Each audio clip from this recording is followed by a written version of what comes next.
बिहार में चुनाव की घोषणा हो चुकी है। बिहार का चुनाव कोई साधारण चुनाव नहीं होता है। बिहार भारतवर्ष के वैसे राज्यों में नहीं है जो अन्य राज्य हैं। आप देखेंगे बिहार की जो इतिहास है वो इतिहास अपने आप में बहुत अनूठा है। अभी आप देख सकते हैं कि एक छोटा सा आदमी कैसे यूरोपियन लोगों को रोक दिया बिहार आने से, भारतवर्ष आने से। वो लड़का कहाँ का था? वो बिहार का था।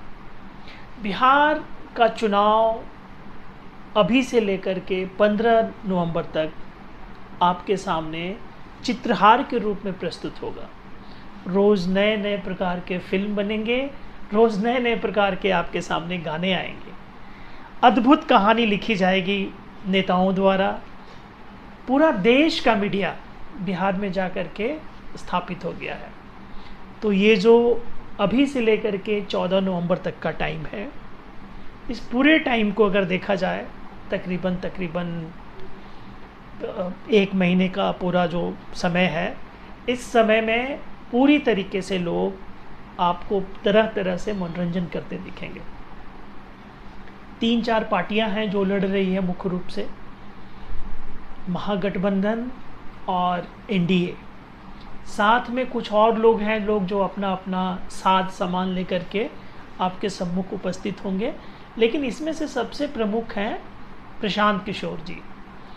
प्रशांत किशोर का जो मानना है वो मानना ये है कि उन्होंने पूरा बिहार के नैरेटिव्स को एक डिफरेंट फ्रेमवर्क में ले जा कर के चुनाव के संदर्भ में देखने की कोशिश कर रहे हैं।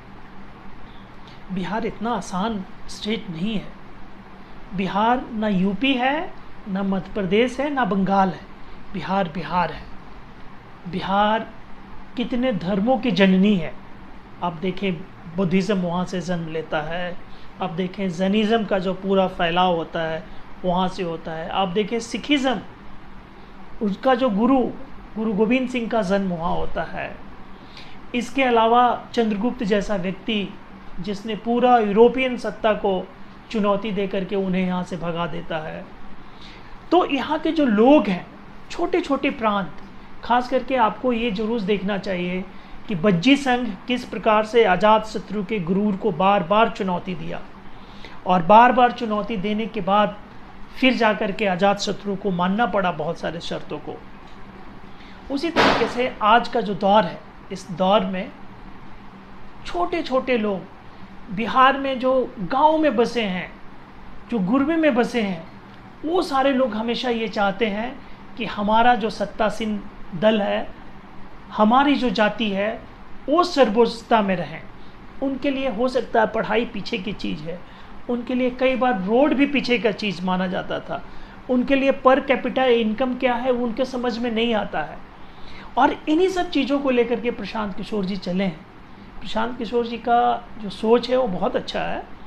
लेकिन बिहार की पृष्ठभूमि में जहाँ लोग अपनी जाति को जिता करके राज्य को हराने की बात करते हैं, जहाँ व्यक्तिगत अस्मिता और व्यक्तिगत सुरक्षा बहुत बड़े पैमाने पे ली जाती है, वहाँ पे शायद इन मुद्दों का अभी स्थान नहीं आ सकता है।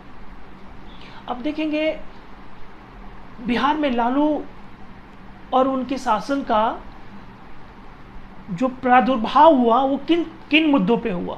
उन्हीं मुद्दों पे हुआ जिन मुद्दों पे आज का बिहार विकसित होने की कोशिश कर रहा है।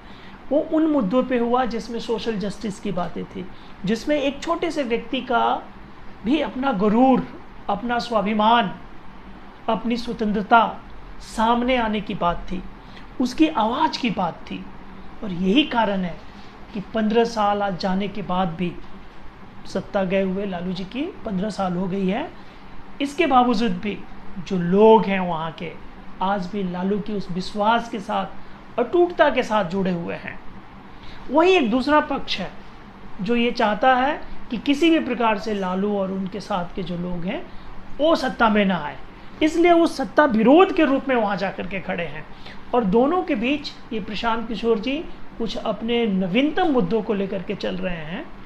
मुझे ऐसा लगता है इनका मुद्दा अभी फीका रहेगा और अभी इन्हें बहुत सारे सीटों में तब्दीली करते हुए रिजल्ट नहीं दिखाई देगा, लेकिन इनके मुद्दे की ज़रूरत तो है हमारे यहाँ।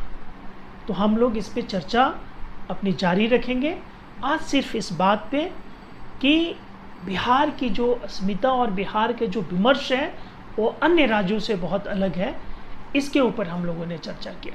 तो अगले वीडियो में हम लोग बात करेंगे कि किस पार्टी का वजूद वहाँ कितना ज़्यादा है और कौन पार्टी किस प्रकार से अपने वोटों को जीत में तब्दील कर पाती है। शुक्रिया आपको हमारे साथ जुड़ने का।